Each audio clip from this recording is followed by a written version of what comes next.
All right, good morning again, and welcome to day 2 of contract management.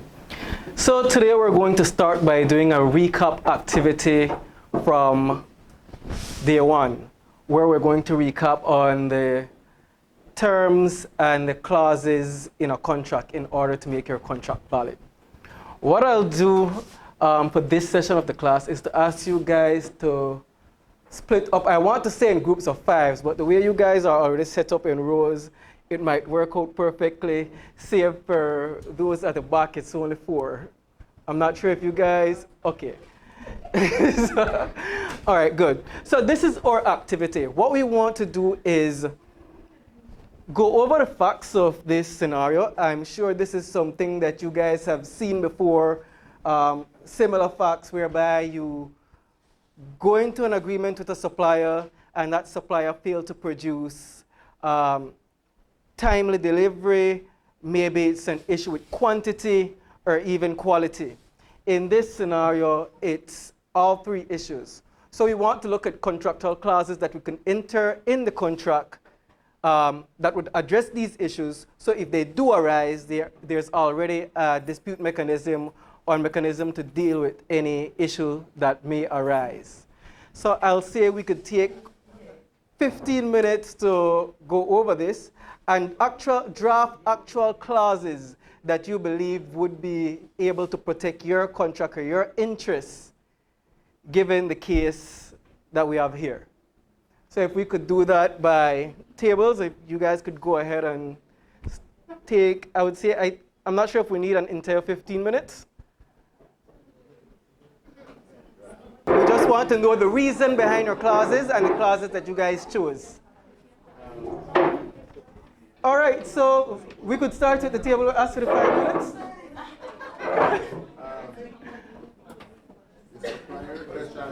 All right, so what we want to know, what breaches you found and the clauses that you want to put in your contract to address these breaches. Remember, the contract could be done before these breaches, and this is why we want to ensure that our contracts are strong. So when the breaches do occur, then we don't have to be thinking about how to deal with this because it's already dealt with. All right. The Department of Personal Justice on agendas, the possible contractual clause or the issues that we identified were in the delivery, the quantity, the quality, and the failure to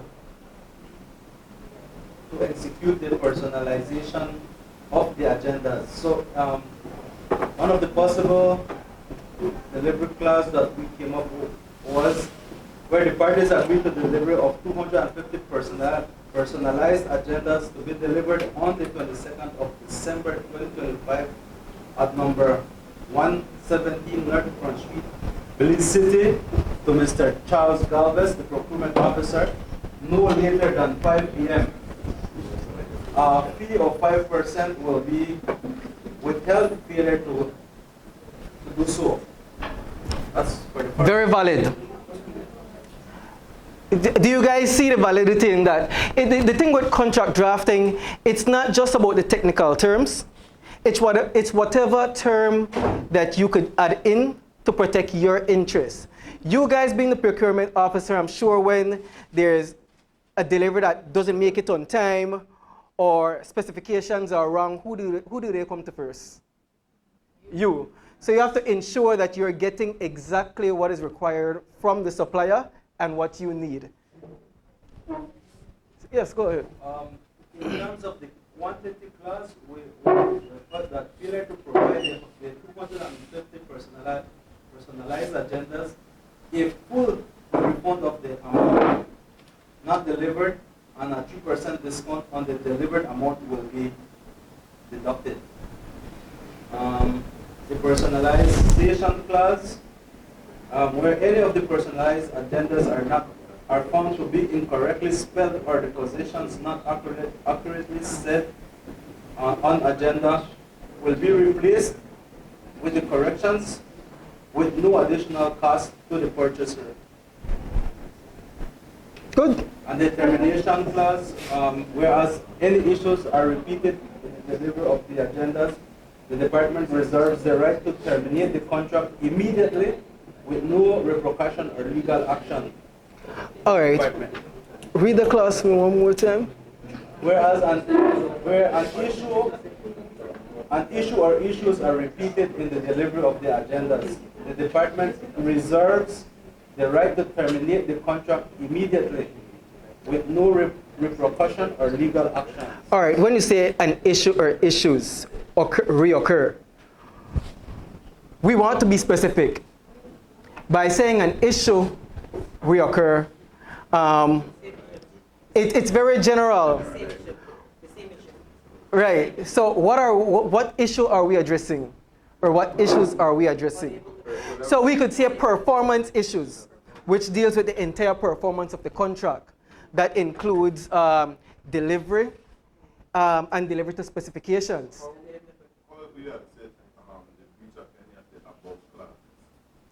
That's a breach of contract clause. So a determination that your department reserved the right to terminate per breach at any time, and that covers all breach. When you want to look at performance breach, and you just say performance breach. So but if you include one general breach of contract clause, is that your department or your ministry reserve the right to terminate per breach at any time. But you also want to include what termination would include. What if it's a case that you already paid a 50% down payment and we terminate? By you not including a refund clause, then you're 50% that for me until we go to court and court decide otherwise. So you want to put, you strengthen that by include clauses of indemnity or what happens if termination occur. If we terminate based on performance, then you have to return the 50% down payment immediately or by this time. All right, good. This table, this is somebody to run.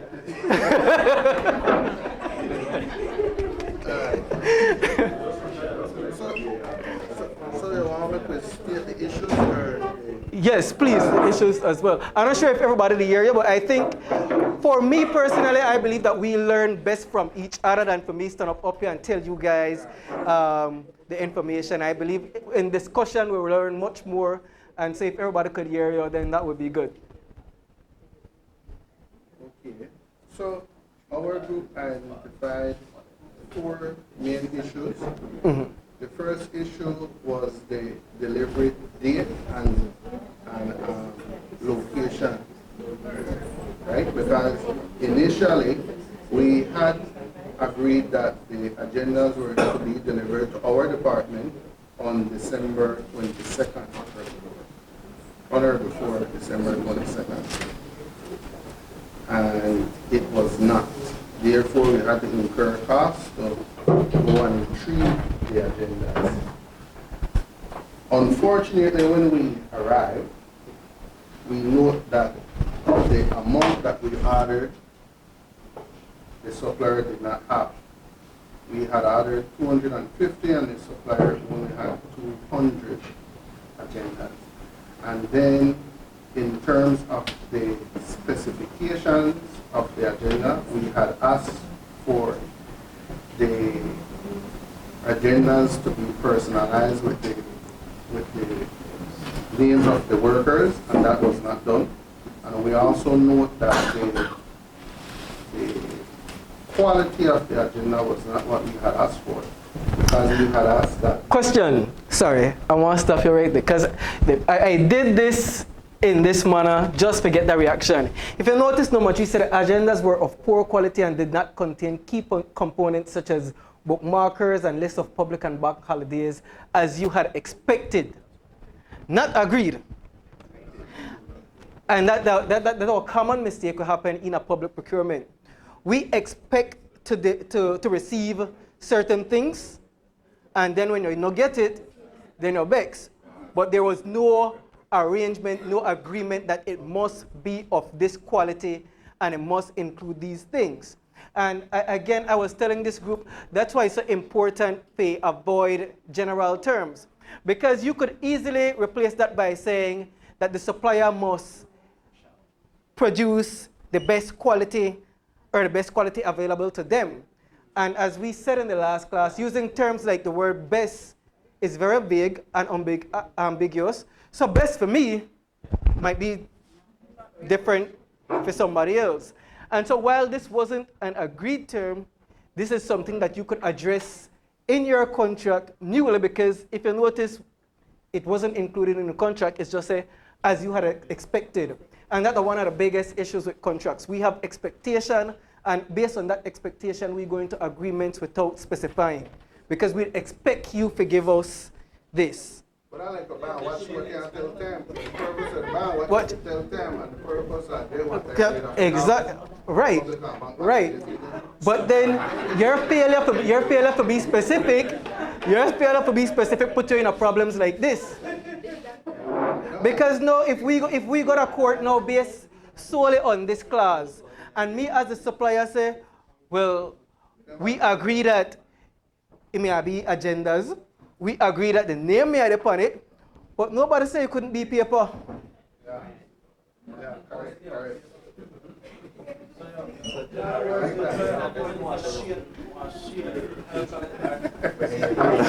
Expectation. Yes. Just you don't want to go into a contract solely based on expectations. You have to have clearly defined terms. You have to clearly define exactly what you're looking for so that you could avoid getting what I have. Because if I have the poorest quality and I give you that, we ask for diaries, we ask for agendas. You get exactly what you asked for. Yeah. All right, so those were the issues that we had identified. In terms of the clauses, one of the first clauses that we have is that we want a sample diary 3 months before delivery. All right, so you could include the supplier must provide sample 3 months before delivery. Yeah. All right, what that issue with that? What that issue with just the supplier supposed to provide samples 3 months before the delivery? You have to tell them that the order must be filled with that said agreed Sample, correct. Because I could provide samples to you because the agreement just said that I must provide samples 3 months before delivery. The agreement did not say I have to deliver where I show you. And I'm sure you guys have seen that.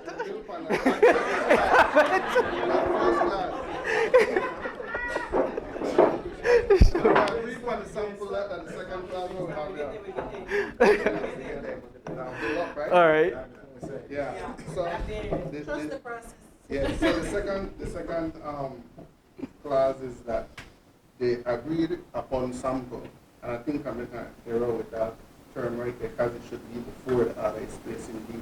So the agreed sample should be delivered by the supplier to us on or before December 22nd to our location. All right, so what you're saying is the agreed item must be delivered in accordance with the sample provided. Yes. On or before December 22nd. Right, because that was agreed upon already. That you must, yes, the agreed sample, well, the diary that is provided has to be in specification with the agreed sample. Yes. Yeah. That's what we want. We know why they just bring samples and then you, again, assume that you get one of these, and that's not the case. We may just bring them the POC.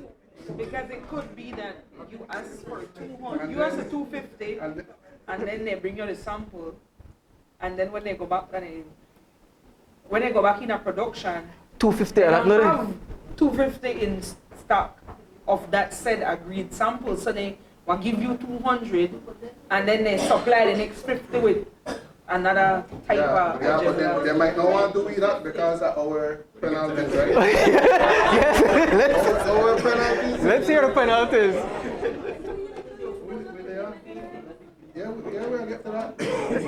So our delivery penalty is failure to deliver on stated date shall be deemed to a deduction of 20% of payment.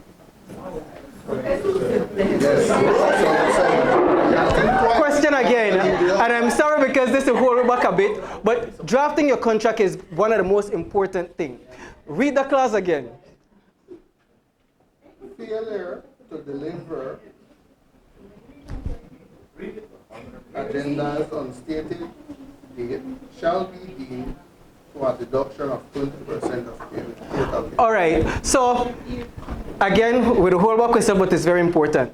Dear clause, failure to deliver the diaries on this specific date will result in 20% being withheld or discounted from the total cost.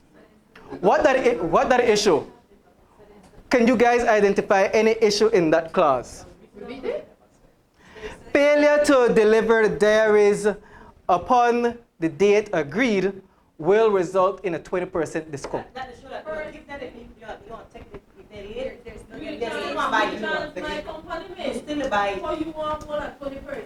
No. So I agree. I had a chance to company, but I had to protect my company as well. All right, it's too steep. Anybody else? Any other issue wanted to say? All right, your clause is that failure to deliver on the specific date will result in our discount at 20%. Now, what if the company deliver 2 years after? No, well, then. And so, is it still? You still want your 20% discount? No, this will lead up to the termination clause. Because we got a termination clause as well. Right. A date specified, or again, remember. So you're getting like a 1 month after the date. We're always tempted to use the term reasonable time.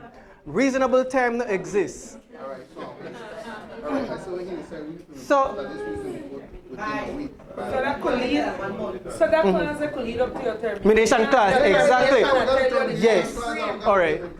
So go ahead.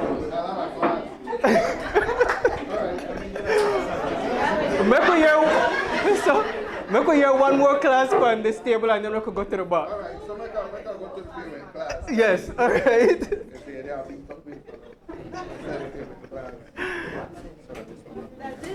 Oh, this one. Write it at the bottom and write it at the top. Okay. So these are the payment terms. The buyer shall pay the seller 25% of the agreed rate in the first instance.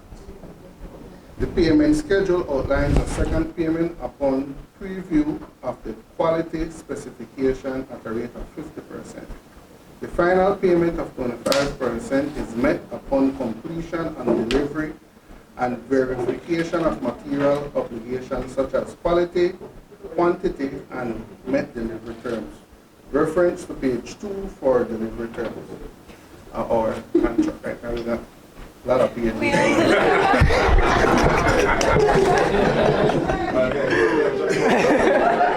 So this is a multiple page contract. Yes.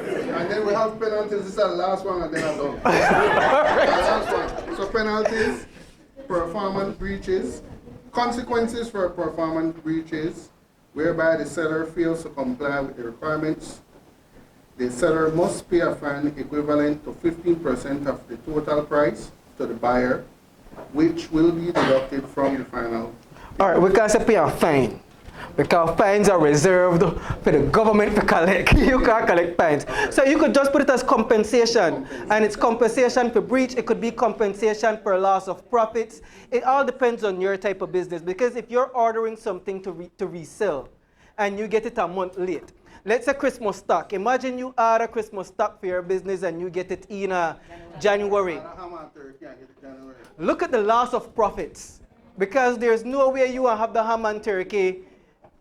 And so you have to include something to cover yourself, especially when time you're dealing with a business whereby you use these products to generate income or generate funds. All right, table at the back.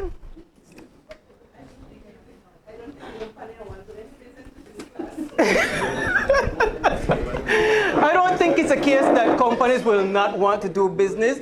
I think it has been a long-standing thing whereby these suppliers know that the strength of government contracts aren't there, and so they really give you guys whatever products on whatever terms they believe. Okay, so our breaches are delivered date. You want me to go? So it was supposed to be delivered to you on the 22nd of December, but they asked, and it was to your business, but they asked that you pick up. Then the other breach was the amount.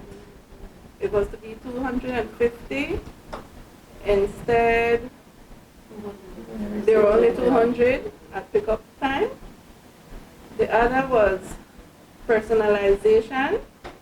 So the diaries were not personalized as agreed. Specifications were not met. So then we have the delivery clause. The supplier shall deliver at, and we have a specific address, on or before 22nd December 2025. Failure to do so will result in a penalty of 5% of the contract value of delay per day. 5% per day? Yes. This is the same table where said 20%.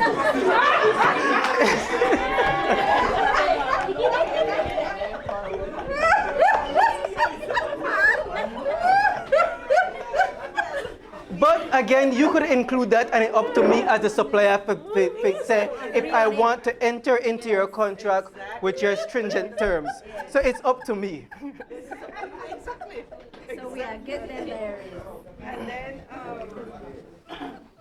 the quality class, all goods supplied must conform to the specification agreed upon in the contract. The department reserves the right to reject any item that does not meet the requirement, quality, or include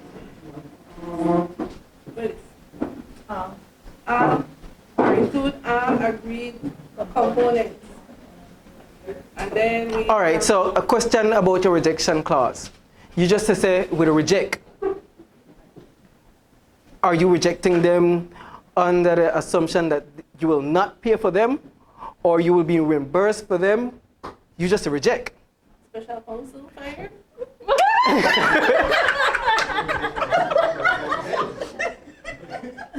You ever been to a restaurant whereby you're not happy with the quality of food or the taste, and you say, all right, well, I just don't want this, but they end up paying a bill? Yes. And so you reject, but you still live up to your obligation on your part of the contract. And so one time you reject, you have to include what are the terms that come with my rejection? Is it I'm rejecting and I'm refusing to pay? Is it that I'm rejecting and I give you a certain time to make good or full replacement? And so forth. So we Make good and full replacement. I I have certain time. All right. That's why. Certain time That's like why. this. Give them a Put in date. our time. We could put 7 days. Okay, my Yeah. council says 7 days. Give them 7 days. So then quantity. The supplier must supply the amount agreed. Any shortfalls, a deviation will be at the expense of the supplier and must be replaced within 7 working days. Inspection 7 working days from when? from the date of delivery. You see the importance of being very, very specific. Because you could tell me I'm supposed to bring it within 7 business days. 7 business days from when? From the agreement, from my initial delivery, from the date they were supposed to be delivered on. 7 days from when? Then inspection. The department reserves the right to inspect all goods upon delivery. If defects or omission, the supplier must replace goods at no additional cost to us, the purchaser. In? In our bidding. All right, so we want to put within our specific Exactly. terms. Within our It's specific not date. council, you know. That's why I try to help her. Which one say with her in? Well, 7 days. All right. 7 na God, no matter you 7.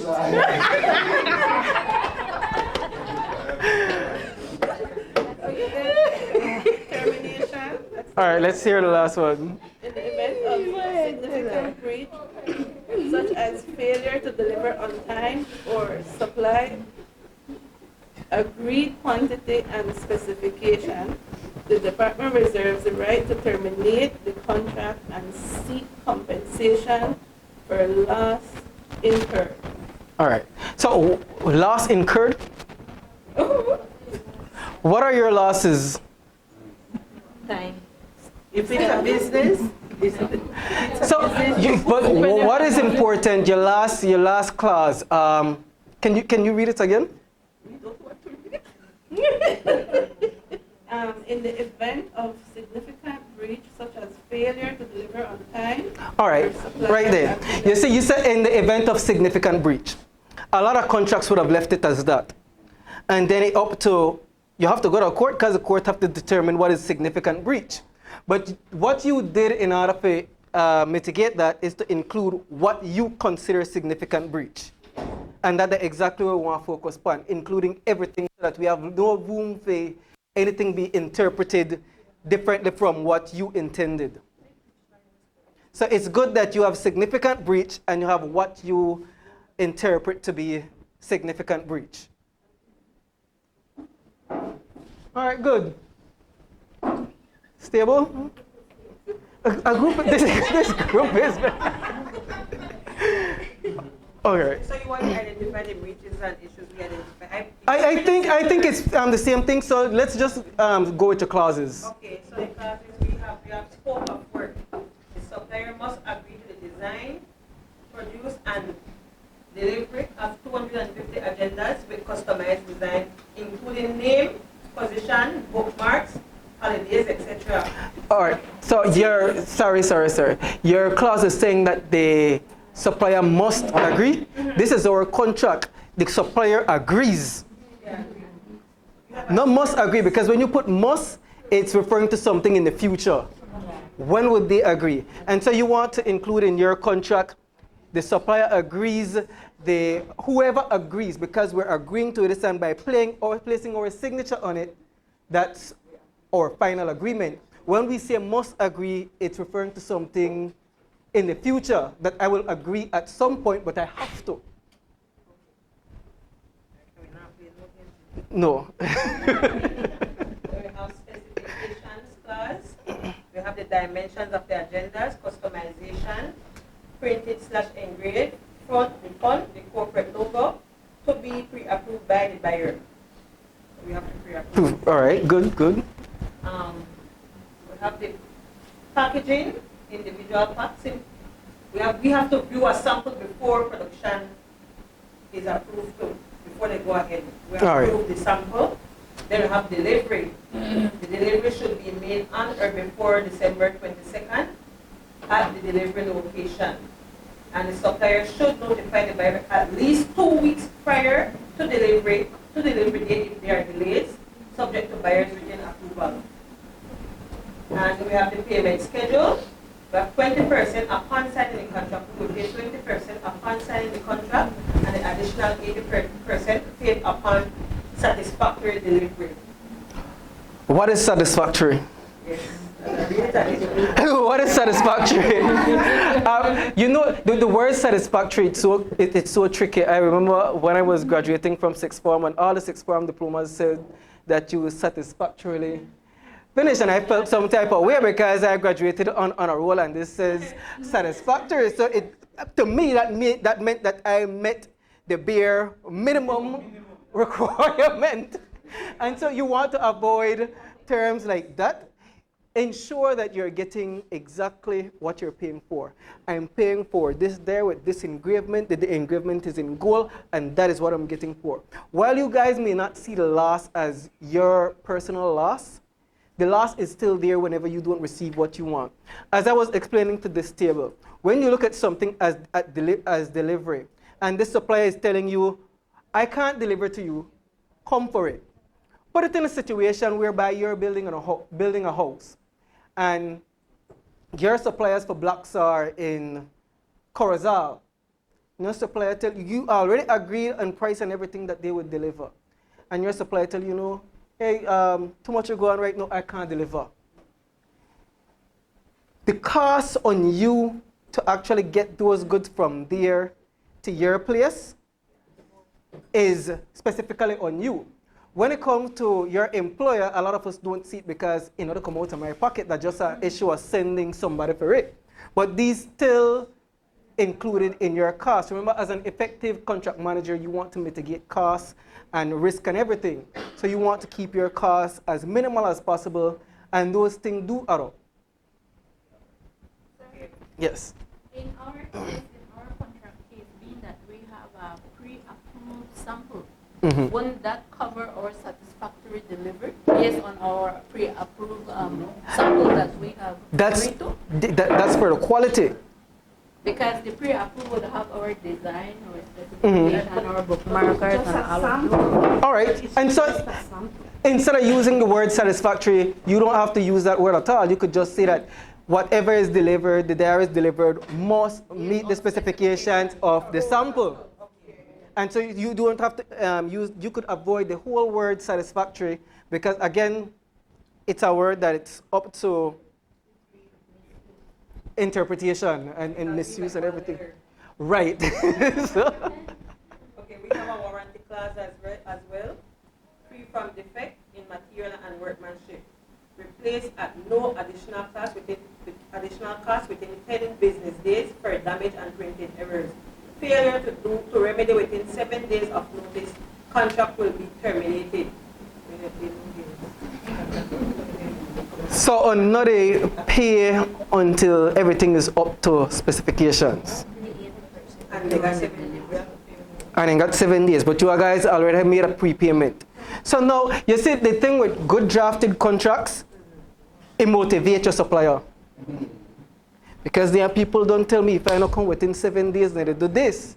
And remember, there's somebody just like you on the other end where they try to get my job done. And I don't want to get in trouble either, so I really have to meet the requirements or the conditions of this contract.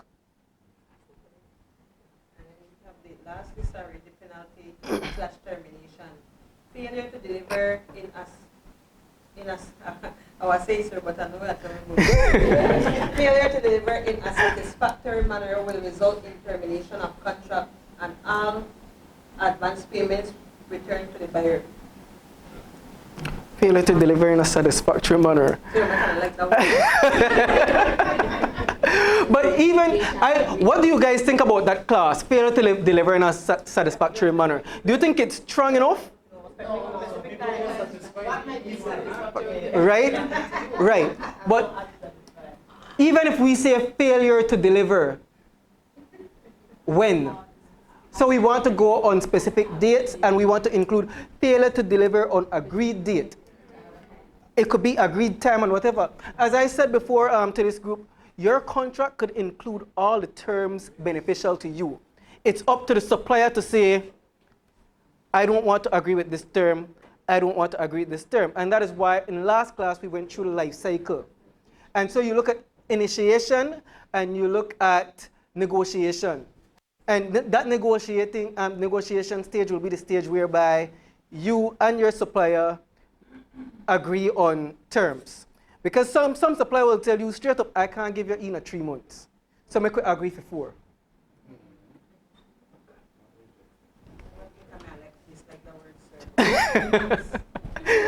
Next group. Here? The one in the front. Okay, so I believe it will be the same thing, being repetitive. So we had drafted a termination clause that say in default of what was agreed upon above, because you will have all the clause that you have agreed on, all the specification, that the government of Belize reserve the right to withdraw from this contract without any penalties. Upon the breach of this contract, all funds paid must be refunded forthwith along with any other costs incurred and a 5% interest to the government of Belize. 5% interest on the entire Contract. contract. So that would be your termination clause.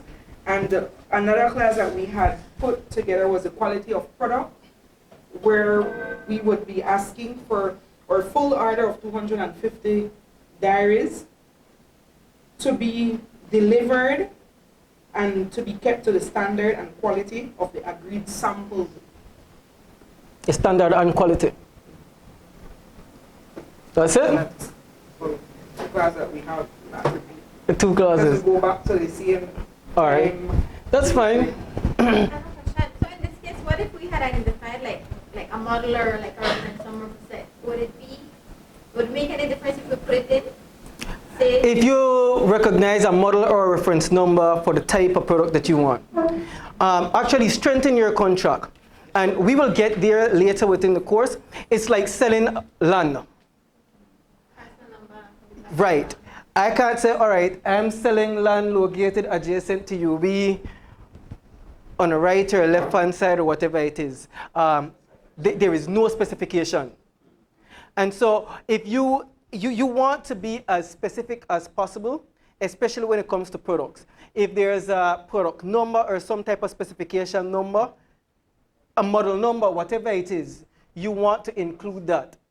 It's like buying, I know last class someone expressed that their department buys vehicles from certain producers or certain dealership. And so when you're buying even something such as a vehicle, you want to be very specific, whether it's a 4-cylinder or a 6-cylinder version, whether it's the year and whatever. If you've pre-selected vehicles, then you want to include all the way down to the number, because I want to ensure that I receive what I'm paying for. All right, that's all the groups, right? One more left about. I did not say nothing. Our clauses in the contract that we stated was that 50% would have been paid up on the signing of the contract, the initial stage, and then the 50% upon delivery and inspection of the diary. And then we had a penalty that if the quality of the product does not meet the specification, the delivery date, the quality of the diaries, then you get 0% of the remaining 50%. Or you have where it will be returned to the supplier to rectify their errors at full cost to them within a month, and then if we agree and we like the changes that were made, you get the remaining. All right. Read that first class, please. You get, upon the signing of the contract, you get 50% of the initial cost. And then the remaining 50% upon delivery and inspection of the diaries, whether it if it meets the specification, whether it's the quality or the delivery date, then you get that remaining. If not, then you get nothing. And then you have to go back and fix it according to our penalty. Oh, wow. Within 1 month. What do you guys think about that clause? Is it too? Is it too? And the thing is, when you have clauses like that, it's up to the other party to engage, to enter.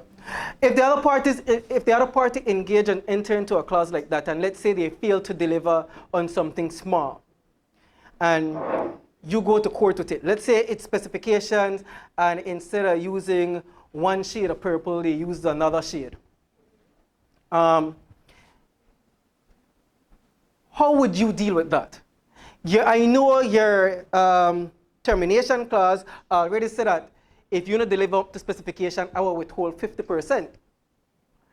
Do you guys think that's fair?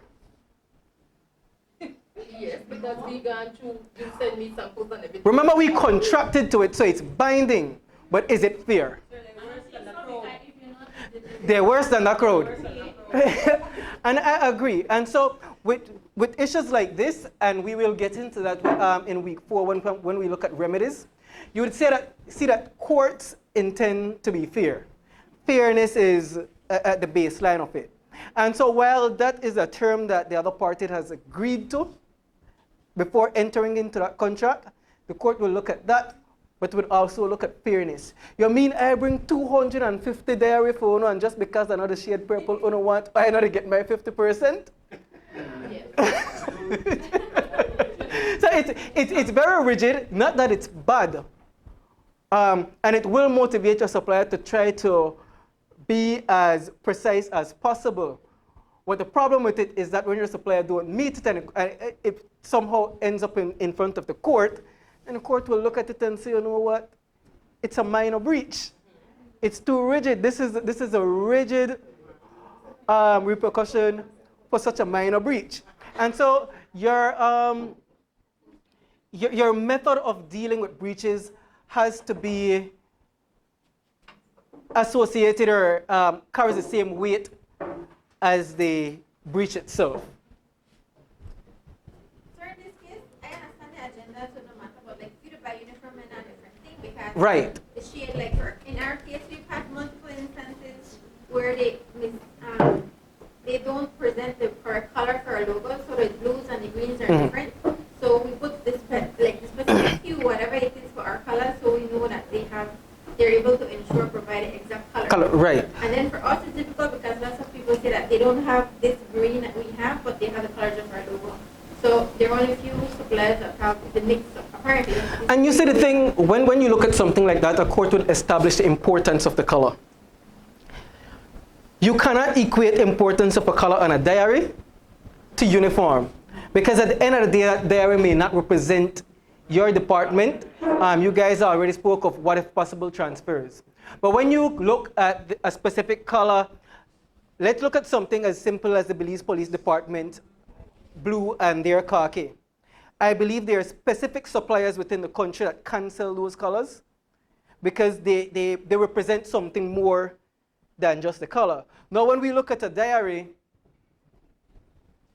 the weight is not the same. And so something like color, when you deliver something simple as color and you deliver 500 sets of uniform for me with this color green instead of that, we can't use that. The purpose is not met, but the purpose of the diary of a right. And so whether a white, black, blue, even though I ask me a specific color, the court will look at the magnitude of the breach. All right, so we understand everything there and why drafting a strong contract is important, right? Yeah, next question. Okay, sure. It makes a difference, or if, in a way, circumstances change your contract if you have it listed out as a condition versus an annex. So my example would have been like specifications. What if you have a clause saying the vendor shall provide 250 agendas with the following specifications? They will list it up in a class versus as indicated. No, that's fine. That's fine. Remember, your contract includes all the documents attached to that contract and agreed upon. So it's not like you're the only person who's seen these specifications. The other party have seen these specifications and chose to sign in agreement with these specifications. When it becomes difficult is, I believe in last class, someone mentioned the concept of addendums, where you have additional agreements to your contract. They didn't form a part of the initial contract, but we're adding it. You want to ensure that all parties have access to that addition. So it's not necessary that it's within a clause, as long as it forms a part of your contract and the other contracting party knows of your intention, what you intend to receive, then it's very valid. All right, we're good there? Question at work. I have a question about employment contract. That's fine.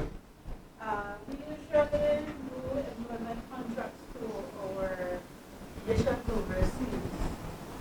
And we would draft the contract and everything, but then we would do a memorandum with a schedule on it, but if the schedule isn't necessarily a part of the contract, the schedule is just a part of the memorandum whereby we specify certain things that we want you to do, you know that.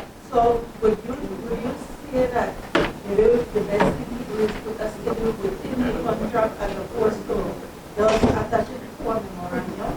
I would say to strengthen your contract, you attach it as a part of the conditions of the contract. And it could be simply added as that as an added sheet to the contract with a clause stating that the employee agrees to all the terms of, and you make reference to it. Because then an employee could come and say, well, when you guys hired me, this one I have you would never hire me for. And I know a lot of employers always cover that with entering the clause. And you guys know the clause very well. Any other duties? Right. And you see how employees cover themselves. Because no, if I tell you, you know the security no come to work and why you go stand up that front there? And that is why it's very important to be very specific. Because when you say any other duties, it means any other duties. But when you say any other duties in line with your, and then it becomes different. Right. All right.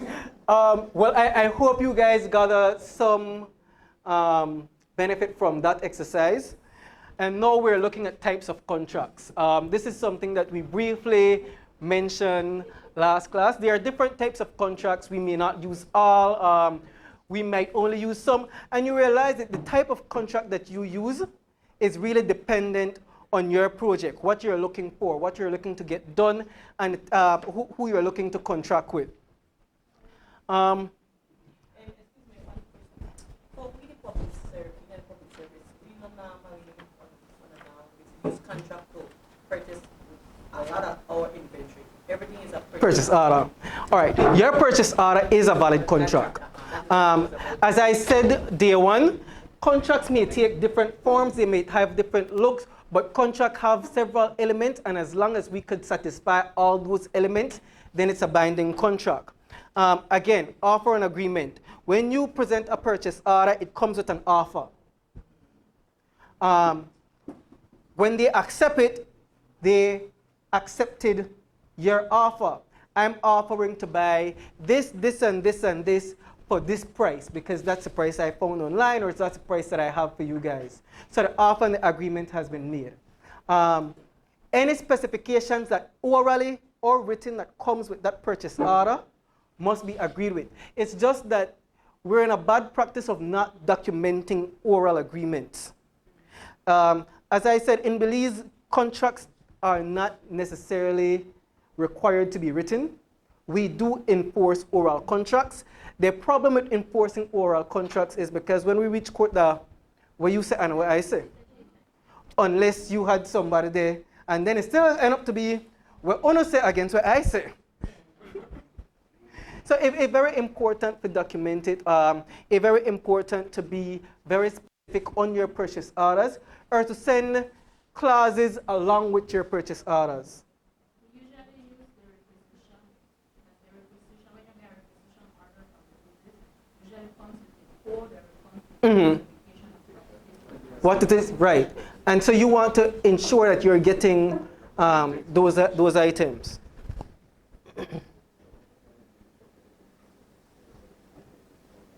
So as I said, different procurement situations require different contracts, and the different contract you use will depend, will dictate the life cycle of the contract. So understanding these types of contracts help managers to select the most appropriate structure for their specific circumstances. Now, why do we want to choose a specific type of contract? First, appropriate risk allocation. We want to know the risk involved with the type of contract we're choosing to enter into. Cost control and budgeting. We'll go further and you realize that some contracts you might have a set budget, some contracts the budget open, and it depends on the type of contract.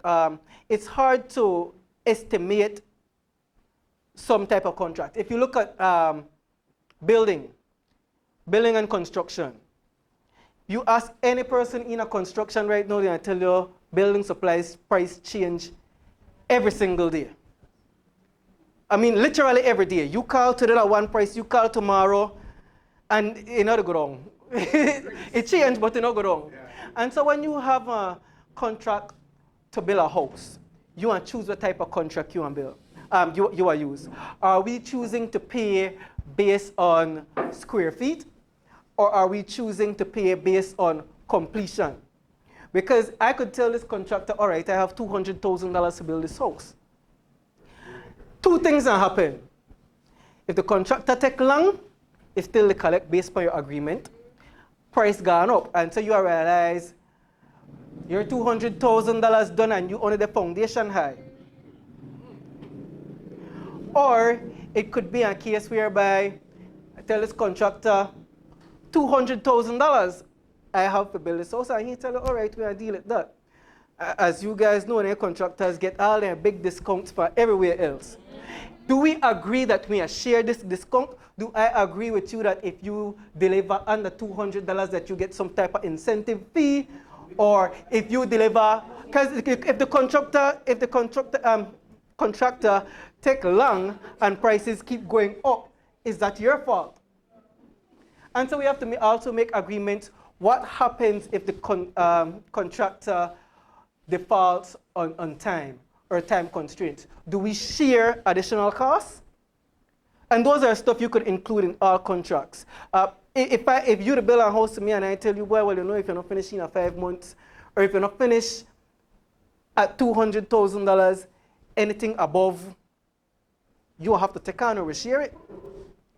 That will motivate you to finish in time. If you notice a house to build 8, 9, 10 years, and the price, the estimate when I get back then to know, it's very different. And so you really have to choose the type of contract wisely based on the risk and everything. So we want to look at... it depends where you're getting the money from, because funding from the banks come by phases. Right.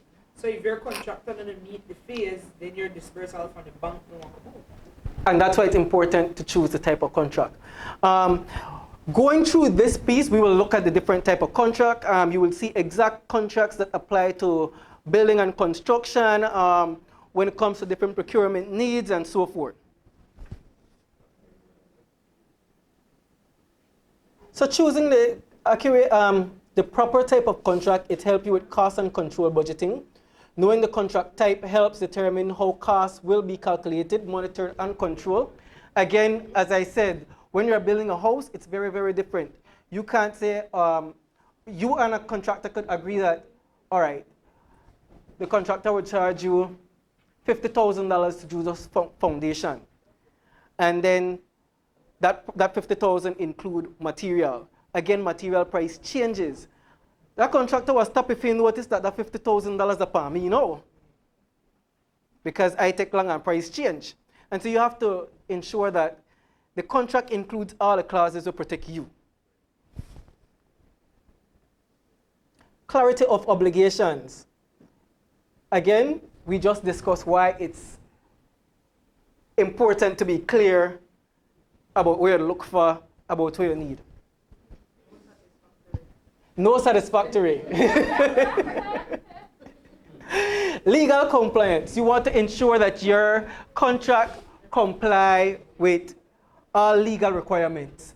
Legal requirements when it comes to the law, legal requirements when it comes to public procurement regulations. What steps do you have to follow? What do you have to include? Do you follow the bidding processes? And all these will be determined by the type of contract that you choose for your project.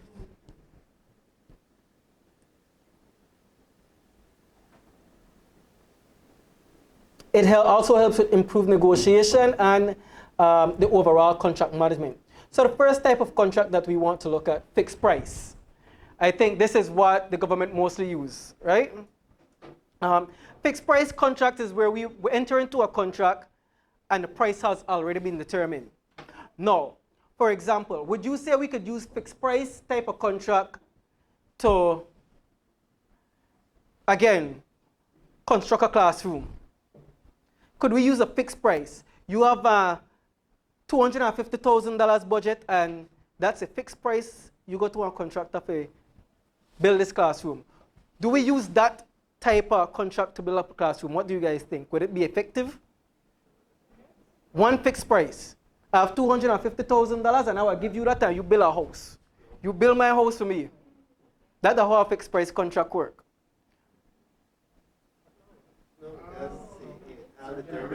So risk, exactly, and this is why I said before, you have to look at the risk involved in your contract. If I give a contractor $200,000 to build a house, our government call tomorrow and say, you know what? We know on the bad, this Park construction supplies are no GST. Your contractor end up with a good amount of your money because it's fixed price. And so what we have, and I explained it earlier, there's two types of fixed price contracts. Sorry, you have the regular fixed price whereby it's done for a price agreed, a fixed price agreed, and you have the fixed price plus incentive fee. What that incentive fee is, again, you will agree with your contractor that I have this $250,000, but if you could get it done, pay $150,000. Then we split profit, or I give you one percentage of the contract, being that you got it done. Well, a lot of people do this, especially when time they get mortgage, because your mortgage is distributed in phase, and your entire mortgage is distributed. So let's say you got an estimate pay a house plan, $300,000. You find a contractor that could get sufficient discount and bring it down to $200,000. You have $100,000 in pocket. What do we do with this? We could include this as an incentive fee. Remember, you already got an estimate for $300,000, and so that's what you were expecting to pay. And this contractor has proven to you that I could get it done based solely on discounts that I get from suppliers.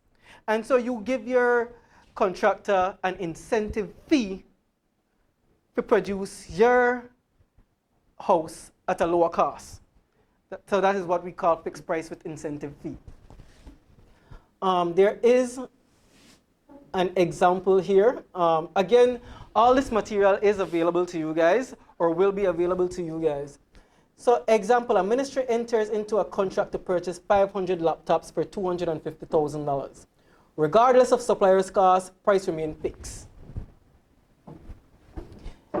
This may occur sometimes when a ministry or company sets a budget for the contract and the vendor agrees to carry it out. So as the vendor, what do you see could be your potential risk? Not from the ministry or the procuring party, but as a vendor. The vendors have risk as well.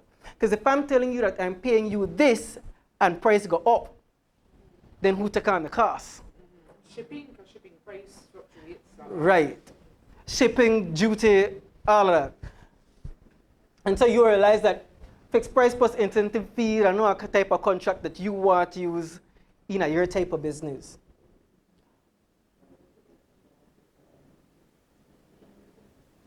Again, I'm not sure if all of you guys could see the example on the screen.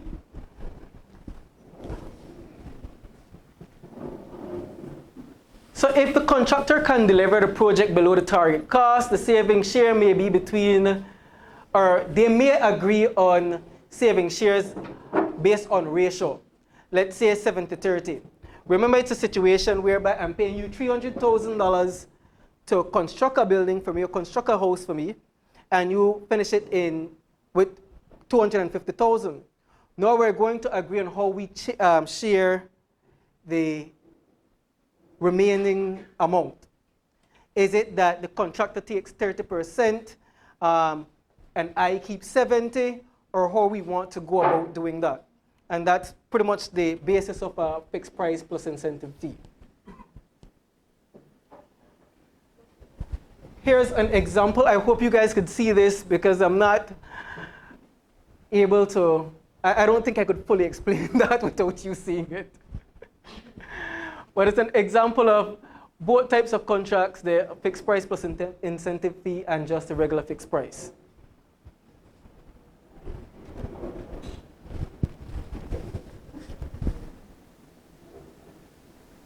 Is that clear to everyone? Yes. How does contingency plays a role in this? Can you choose to have the second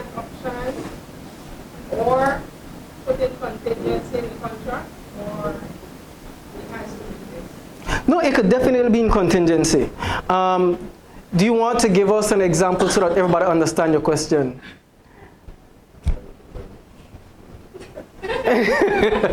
I know we're almost at that time, but if you could give us an example, just so that the entire group could understand exactly what you're asking. People might have experienced something similar or might have a similar question.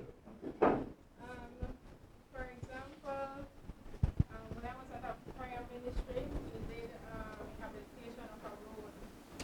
And in the contract, they had a contingency, which is, was I think 10% of the contract sum, that would then be used if any additional expenses comes up for materials to construct the road or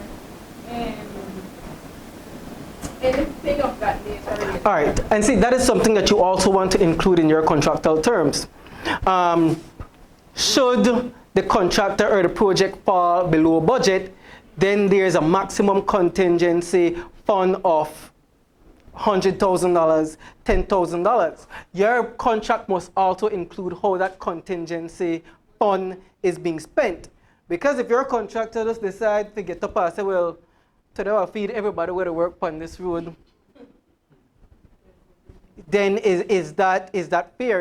Will that be applicable under your agreement? And so you have to make sure that your agreement specifies that contingency fund must be used for the purpose of the project and not just related costs. Because related costs would be, all right, maybe we need food, maybe we need fuel. And me as the person in charge at the ministry or the agency, I don't know how you're spending that. It could be that you put in fuel and you do it 10 different sweethearts every day. Wrong and wrong. And would it be fair if I have to go in a contingency fee to finance your sweetheart business?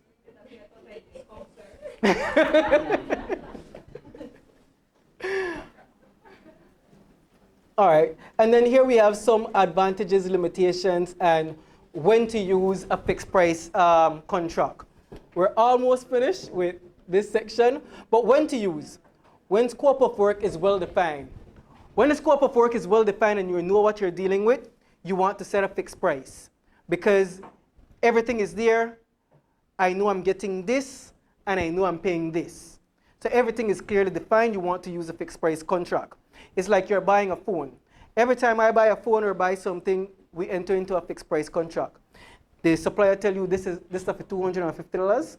You go and you pay your $250. It no matter if the supplier get it to you early, then deliver what you want at a fixed price. The price not go up if the supplier had to pay duty. The price not go up if the supplier had to pay whatever else. We enter into a fixed price contract, and the price not change. Now, if we go to a fixed price incentive fee, and you tell somebody, all right, bring in a phone for me, pay if you could get the team early, I'll give you this. Or if it come up to more than what it costs, then we split it because you already give me a cost. If it go up more, then who fund that cost? We look at the contract. This is the last one for today. Sorry, guys. Cost reimbursable. What does this mean? We enter into a contract whereby we ask a supplier to deliver certain things. We don't pay. That supplier will assume all expenses, and then we reimburse them. You also have this type of contract with incentive fee. I have an example here. I believe I have two examples. But the way it works with reimbursable contract is whereby I contract you to do certain things for me. Let's say the University of Belize needs someone to build a system. Building a system might not come with any specific cost. It might be hard to determine. So the University of Belize will tell this IT personnel, maybe a system builder or a system engineer, all right, build this, and we're going to reimburse you for all hardware, software, and so forth. And so that is how this contract operates. We're asking you to provide certain service or do certain tasks, and then we're going to pay you. This might also come at incentive fee. If you could do it certain time, within certain time frame, or if you could do it to certain specifications, then we could pay you more, we could do this. Let's say it's a case whereby the University of Belize discovered that their system has been breached, and this is something urgent. And so we come to one of you guys now and say, all right, we need this system built, it no matter the price, we will pay you extra if you could get it done tomorrow. And so you get that incentive fee. All right, well, it's 12:04, guys. Again, this is available. You guys could go through it, but we could continue this in the next session and then move on to the next topic.